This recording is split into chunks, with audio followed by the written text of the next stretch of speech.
শনিবার বারবেলায় একটা অত্যন্ত গুরুত্বপূর্ণ খবর বাংলাদেশ থেকে আমাদের কাছে এলো। শেষ 24 ঘন্টা ধরে বাংলাদেশ সরকারের পক্ষ থেকে লাগাতার শেখ হাসিনার লাইফকে কেন্দ্র করে ভারতের বিপক্ষে একাধিক স্টেটমেন্ট দেওয়া হচ্ছিল। তারা পরিষ্কারভাবে এমন স্টেটমেন্ট আন্তর্জাতিক স্তরের সামনে রাখছিলেন যেগুলো শুনে মনে হচ্ছিল যে তারা হয়তো ভারত সরকারকে হুমকি বা হুঁশিয়ারি দিচ্ছে।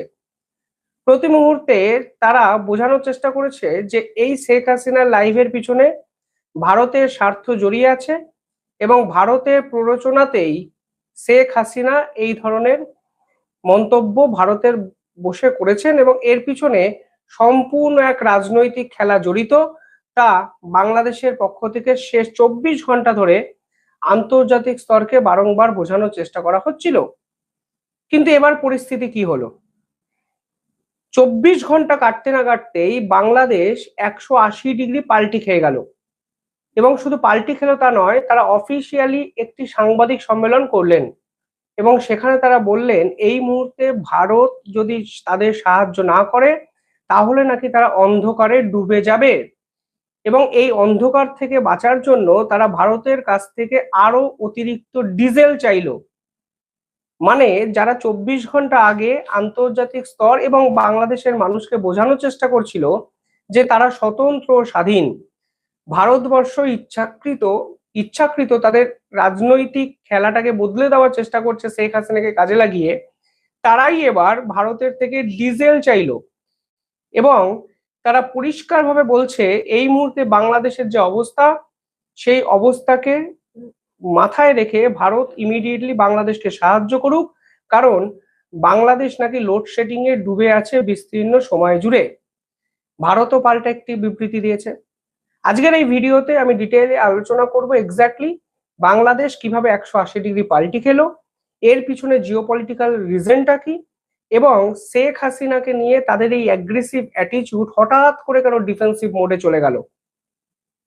কালকে বাংলাদেশের পক্ষ থেকে তাদের যে পাওয়ার and energy minister Iqbal Hossain, তিনি কালকে ভারতের যিনি রাষ্ট্রদূত, যিনি এই মুহূর্তে বাংলাদেশে পোস্টেড, দীনেশ ত্রিবেদী, তার সঙ্গে একটি বৈঠক করেন এবং বৈঠকের পর তারা ভারতকে অফিসিয়ালি রিকোয়েস্ট করে যে এই মুহূর্তে ভারতের থেকে বাংলাদেশের ডিজেল প্রয়োজন, কারণ বাংলাদেশ ম্যাসিভলি এনার্জি ক্রাইসিসের মধ্যে থেকে যাচ্ছে। একদম অফিসিয়ালি তারা কালকে জানিয়েছে বিবৃতি দিয়ে যে পাওয়ার অ্যান্ড এনার্জি সেক্টর কার্যত ধসে পড়েছে এবং ভারত যেন অবিলম্বে cross border power and energy কানেক্টিভিটিকে কাজে লাগিয়ে বাংলাদেশে অবিলম্বে যেন ডিজেল পাঠায়, কারণ এই ডিজেলের জন্য তাদের দেশের গ্যাস ফায়ার্ড পাওয়ার অর্থাৎ যে শক্তি দ্বারা গ্যাস উৎপন্ন হয় তার সম্পূর্ণ জেনারেশন বন্ধ হয়ে গেছে এবং এর ফলে বাংলাদেশ অচিরেই লোডশেডিং এ ডুবে যাবে। এই মুহূর্তে তাদের দরকার গ্যাস উৎপাদন এবং তা ডিজেল ছাড়া কোনোভাবেই করা সম্ভব নয়। দীনেশ ত্রিবেদীর সঙ্গে এই বৈঠকের পর তারা আরো একাধিক গুরুত্বপূর্ণ কথা বলে এবং এই কথাগুলো শুনলে আপনারা নিজেরাও বুঝতে পারবেন যে দেশ শেখ হাসিনাকে কেন্দ্র করে ভারতবর্ষকে বিভিন্ন ক্ষেত্রে আক্রমণ করে 24 ঘন্টা আগে একটি স্ট্যাটাস দেয় এবং ভারতবর্ষকে কদর্য ভাষায় আক্রমণ করে, সেই দেশ কিভাবে 24 ঘন্টার মধ্যে 180 ডিগ্রি পাল্টি খেয়ে যায়। তারা কি বলছে, কোট আনকোট আমি আপনাদের পড়ে শোনাচ্ছি। তারা বলছে India is our neighbour country, বা খুব ভালো, ভারত তাদের প্রতিবেশী রাষ্ট্র। So we have many areas of mutual interest, বলছে এর জন্য আমাদের বহু এলাকা আছে যা মিউচুয়াল ইন্টারেস্টকে একে অপরের সঙ্গে আমরা শেয়ার করি। দোজ ইস্যুস ওয়ার ডিসকাসড, এবং আমরা এই বিষয়গুলো নিয়ে আলোচনা করেছি এবং আমরা এক্সপেক্ট করছি ভারত আমাদের চাহিদা মতো এই মুহূর্তে ডিজেল সরবরাহ করবে। এবং তারা কিসের মাধ্যমে ডিজেলটি নিতে চেয়েছে সেটাও তারা বলেছে। তারা পরিষ্কারভাবে বলেছে যে এই মুহূর্তে ভারত ও বাংলাদেশের মধ্যে যে মৈত্রী পাইপলাইন আছে, অর্থাৎ দুই দেশের মধ্যে যে মৈত্রী পাইপলাইন আছে, সেই মৈত্রী পাইপলাইনকে অবিলম্বে অ্যাক্টিভ করে অবিলম্বে যেন ভারত ডিজেল পাঠায় বাংলাদেশকে। এইবার আসল ঘটনাটা সকলের সামনে বলে রাখা প্রয়োজন। প্রথম কথা, এই যে মৈত্রী পাইপলাইন নিয়ে এখন কথা বলছে বাংলাদেশ, সেই মৈত্রী পাইপলাইনটি তৈরি কখন করা হয়েছিল? এই মৈত্রী পাইপলাইনের কনসেপ্টটি হলো, মৈত্রী পাইপলাইন তৈরি করা হয় শেখ হাসিনা এবং নরেন্দ্র মোদীর একটি চুক্তির ফলে।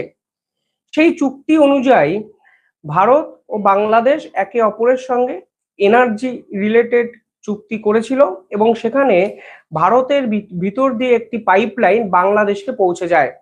একটি নির্দিষ্ট এলাকা অবধি সেই পাইপলাইন প্রাথমিকভাবে পৌঁছে গেলেও পরবর্তীকালে ঠিক করা হয় যে সেই পাইপলাইনের দৈর্ঘ্য বাড়ানো হবে।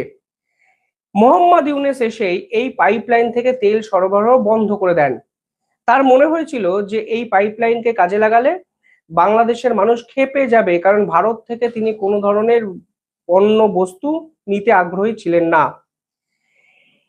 এইবার মোহাম্মদ ইউনূসের বন্ধ করা এবার একটি চুক্তি বাংলাদেশের নতুন সরকার চাইছে নতুন করে রিভাইভ করতে। কারণ বাংলাদেশে মোহাম্মদ ইউনূসের সময় যে সিদ্ধান্ত নাকি নেওয়া হয়েছিল তা নাকি অগণতান্ত্রিক। তারা মিউচুয়াল রেসপেক্টে বিশ্বাস করে। তারা বিশ্বাস করে ভারত ও বাংলাদেশের সম্পর্ক আজীবন ভালো থাকবে। মোহাম্মদ ইউনূসের সময় যা ভেস্তে গেছে, ব্যাপারটা হলো তারা এখন বিপদে পড়েছে এবং বিপদে পড়েছে বলেই তারা ভারতের কাছে এই এই ধরনের পাইপলাইনকে নতুন করে রিভাইভ করতে চাইছে এবং বিপুল পরিমাণে ডিজেল তারা ভারত থেকে এই মুহূর্তে নিতে চাইছে। এবারে কিছু তথ্য দিই। আমি একদম কোট আনকোট দেখে দেখে তথ্যগুলো দেওয়ার চেষ্টা করছি, কারণ যতটা সম্ভব সঠিক তথ্য আমি আপনাদের কাছে পৌঁছে দিতে চাই। তথ্য কি বলছে? তথ্য বলছে মার্চ থেকে এপ্রিল অর্থাৎ মাত্র 2 মাস, মার্চ ও এপ্রিল। এই মার্চ ও এপ্রিলে ভারত বাংলাদেশকে 30,000 টন ডিজেল দিয়ে সাহায্য করেছে। মানে বুঝতে পারছেন সংখ্যাটা কিন্তু হিউজ। 30,000 টন দিয়ে অলরেডি বাংলাদেশকে কিন্তু সাহায্য করে দিয়েছে ভারত। এর পরেও তাদের কিন্তু এই এনার্জি রিলেটেড যে ইস্যু তা কিন্তু মেটেনি। আর এবার বাংলাদেশ সরকার চাইছে ভারত যেন আরো বেশি করে ডিজেল অবিলম্বে পাঠায়। এবার ভারত কেন দেবে? যে দেশ 48 ঘন্টা আগে শেখ হাসিনার একটি সাংবাদিক সম্মেলন নিয়ে ভারতকে কদর্য ভাষায় আক্রমণ করে, তারা কোন মুখে ভারতের থেকে ডিজেল চায়? সেখানেও তারা বলেছে যদি এই মুহূর্তে ইন্ডিয়া বাংলাদেশ ফ্রেন্ডশিপ পাইপলাইন নতুন করে শুরু না করা যায় তাহলে বাংলাদেশের অধিকাংশ সেক্টর নাকি অন্ধকারে ডুবে যাবে। কারণ গ্যাস প্রোডাকশন তৈরি হচ্ছে না যা বিদ্যুৎ উৎপাদন করতে পারে। তাদের দেশের শিল্প ধসে পড়বে, বিভিন্ন ইন্ডাস্ট্রি সেক্টর ধাক্কা খাবে, অফিস বন্ধ হয়ে যাবে, সরকারি কাজকর্ম বন্ধ হয়ে যাবে। যে দেশ হঠাৎ করে মিউচুয়াল রেসপেক্টের কথা বলছে, সে 24 ঘন্টা আগে বলেছিল ভারত নাকি বাংলাদেশের মিউচুয়াল রেসপেক্টে আঘাত করেছে, ভারত নাকি শেখ হাসিনাকে পারমিশন দিয়েছে, ভারত নাকি শেখ হাসিনার এই সাংবাদিক সম্মেলনের পিছনে আসল কালপ্রিট, ভারতই নাকি শেখ হাসিনাকে এই ধরনের রাজনৈতিক অস্থিরতা তৈরি করতে বাধ্য করছে বাংলাদেশের মাটিতে। শেখ হাসিনা কি বলবেন তা ছিল তার ব্যক্তিগত সিদ্ধান্ত। শেখ হাসিনা হলেন ভারতের অতিথি আশ্রিতা। তিনি ব্যক্তি স্বাধীনতায় যদি কোনো কথা বাংলাদেশ রিলেটেড ইস্যু নিয়ে বলেন তাহলে সেটাও তার ব্যক্তিগত চয়েস। এই পুরো বিষয়টিকে আন্তর্জাতিক স্তরে হাইলাইট করার জন্য এই নির্লজ্জ বাংলাদেশ ভারতকে ছোট করে একটি লম্বা ফিরিস্তি দেয়। সেই ফিরিস্তিতে একাধিক কথা তারা এমন বলে তা ভারতের জন্য অত্যন্ত অসম্মানজনক, অপমানজনক। সেই বাংলাদেশি 24 ঘন্টার মধ্যে পরিষ্কারভাবে বলছে ভারতের রাষ্ট্রদূতের সঙ্গে দেখা করে যে অবিলম্বে আমাদের কিছু ডিজেল পাঠান, ইন্ডিয়া বাংলাদেশ ফ্রেন্ডশিপ পাইপলাইন নতুন করে রিভাইভ করুন। আমাদের যদি আপনারা ডিজেল না পাঠান তাহলে আমাদের অন্ধকারে ডুবে যেতে হবে, আমাদের দেশের সরকারি কাজকর্ম অবিলম্বে বন্ধ হয়ে যাবে।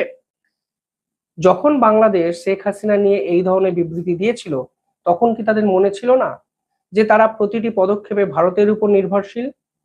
এই নির্ভরতাকে তারা বাংলাদেশের মানুষের সামনে প্রকাশ করে না, লুকিয়ে রাখে। তারা ভারত বিরোধী আবেগকে কাজে লাগিয়ে ভোট ব্যাংকে পরিণত করে এবং বাংলাদেশের মানুষকে প্রতি মুহূর্তে ভুল বোঝানো হয়। তাদের বোঝানো হয় ভারত আমাদের কোনোভাবেই সাহায্য করছে না, তাদের বোঝানো হয় ভারত নাকি বাংলাদেশকে গিলে খেতে চাইছে, তাদের বোঝানো হয় ভারত তাদের নিজস্ব পলিসিকে মেনটেন করার জন্য বাংলাদেশের স্বার্থকে অক্ষুণ্ণ রাখছে না। অথচ বাস্তব বলছে শেষ 2-2.5 বছর ধরে বাংলাদেশ ক্রমাগত ভারত থেকে চাল, ডাল, দুধ, ডিম, বিভিন্ন প্রয়োজনীয় সামগ্রী আমদানি করে। বিদ্যুৎ এবং ডিজেলও কিন্তু আমদানি করছে ধারাবাহিকভাবে। তা যদি বন্ধ করে দেওয়া হয় তাহলে কিন্তু বাংলাদেশের অধিকাংশ সেক্টর কার্যত মুখ থুবড়ে পড়বে। শুধুমাত্র সস্তা রাজনীতি করতে গিয়ে কখনো অনুপ্রবেশকারী ইস্যু নিয়ে, কখনো পুশব্যাক ইস্যু নিয়ে তারা আন্তর্জাতিক স্তরের কাছে বাজার গরম করে, এবং আসলে এই বাজার গরম করার মধ্যে তাদের এক রাজনৈতিক চাল লুকিয়ে থাকে। তা হলো ঠিক পাকিস্তানের কায়দায় ইন্টারনাল পলিটিক্সকে রক্ষা করার দায়। বাংলাদেশের অধিকাংশ মানুষ ভারত বিদ্বেষী। সেই ভারত বিদ্বেষী মানুষগুলোকে বোঝানো হয় ভারত আমাদের কোনোভাবে সাহায্য করছে না, তাই ভারতের নামে তারা লম্বা চওড়া ফিরিস্তি দেয়, কটু কথা বলে, কথায় কথায় হুমকি হুঁশিয়ারি দেয়। কিন্তু বাস্তব হলো তাদের যাবতীয় হুমকি হুঁশিয়ারির মধ্যেও তারা দিনের পর দিন সরকারিভাবে ভারতের থেকে সাহায্য চেয়ে যায়। শেখ হাসিনার একটি লাইভ, সেই লাইভের সঙ্গে ভারতের নাম জড়িয়ে দিনের পর দিন তারা ভারতের সম্পর্কে খারাপ কথা বলেছে, অথচ দেখুন লুকিয়ে একটি চিঠি তারা বাংলাদেশের পক্ষ থেকে ভারতকে দিয়েছে, যেখানে তারা স্পষ্ট বলেছে 30,000 টন ডিজেল 30,000 টন ডিজেল তারা ভারতের থেকে চেয়েছে আরো অতিরিক্ত। মানে শেষ 2 মাসে 60,000 টন ডিজেল তারা ভারতের থেকে চেয়ে বসলো, নাকি না হলে বাংলাদেশ অন্ধকারে ডুবে যাবে। শুধুমাত্র পাকিস্তানের পলিটিক্সকে ফলো করতে গিয়ে একটা রাষ্ট্র যে চোখের সামনে অন্ধকারের অন্ধকূপে তলিয়ে যাচ্ছে, তার সার্থক উদাহরণ এই বাংলাদেশ। আর আজকে তারা ডিজেল পাইপলাইন চুক্তি, শেখ হাসিনার করে যাওয়া সেই চুক্তিকে নতুন করে রিভাইভ করতে বলছে। Indo Bangladesh friendship pipeline, Mohammad Yunus তাহলে কেন এই পাইপলাইনকে বন্ধ করেছিলেন? এই উত্তর কে দেবে? বাংলাদেশ দেবে না। কেন পাইপলাইনকে বন্ধ করে দিয়েছিলেন? শুধুমাত্র রাজনৈতিক স্বার্থ চরিতার্থ করার জন্য, যে আমরা ভারতের থেকে তেল নেবো না, ডিজেল নেবো না, আমাদের এই পাইপলাইন লাগবে না। আজকে সেই পাইপলাইনকে আপনি রিভাইভ করতে কেন বলছেন? ভারত স্পষ্ট একটি বিবৃতি দিয়েছে, সেখানে বলেছে শুধু বাংলাদেশ নয়, শ্রীলঙ্কা এবং মালদ্বীপসও এই মুহূর্তে আমাদের কাছে ডিজেল চেয়েছে। যে মালদ্বীপসকে বয়কট করেছিল ইন্ডিয়ানরা, মালদ্বীপস এখন কেউ ঘুরতে যায় না। কেন ঘুরতে যায় না? কারণ মালদ্বীপসের মইজু সরকার ভারত বিদ্বেষী একাধিক অবস্থান নিয়েছে। সেই মালদ্বীপসই এসে ভারতের কাছে গিয়ে হাত ধরে ক্ষমা চেয়েছে, বলছে ভাই আমাদের দেশে যদি আপনারা না যান আমাদের ট্যুরিজম সেক্টর ধ্বংস হয়ে যাবে। সেই মালদ্বীপসও এখন ভারতের থেকে ডিজেল চেয়েছে। কিছুদিন আগে ভারত জুড়ে লাক্ষাদ্বীপ চলো অভিযান চলেছিল, সেই লাক্ষাদ্বীপ চলো অভিযানের পিছনে ছিল এই মালদ্বীপসের ভুল কূটনীতি। আজ মালদ্বীপসও দেখুন ভারতের কাছে এসে কার্যত হাতে পায়ে ধরে বলছে আমাদের বাঁচান, ডিজেল দিন, না হলে আমরা থাকতে পারবো না, আমাদের এনার্জি সেক্টর সম্পূর্ণ শেষ হয়ে যাবে। ভারত বলছে আমরা বিবেচনা করছি, এখনো ফাইনাল সিদ্ধান্ত নেওয়া হয়নি। কালকে অফিসিয়ালি বিদেশ মন্ত্রক বলেছে যে বাংলাদেশের পক্ষ থেকে এই অনুরোধ এসেছে, আমরা বিবেচনা করছি। সত্যি তো, যারা হঠাৎ করে ভারত প্রেমী হয়ে গেল, যারা হঠাৎ করে মিউচুয়াল রেসপেক্টের কথা বলছে, যারা হঠাৎ করে বন্ধুত্বের কথা বলছে, তারা 24 ঘন্টা আগে যে অবস্থানে ছিল সেই কথাগুলো মাথায় রেখে যেন বিবেচনা করা হয়। এই ভারতবাসী হিসাবে ভারত সরকারের কাছে আমার বিনীত অনুরোধ। অনেকে কমেন্ট করছেন, বাসুদেব সরকার লিখেছেন, Shivam, Bangladesh is now a dear friend of Pakistan, so India has to B tough because Bangladesh is a hypocrite country. একদম সঠিক সিদ্ধান্ত, সঠিক কথা উনি বলেছেন।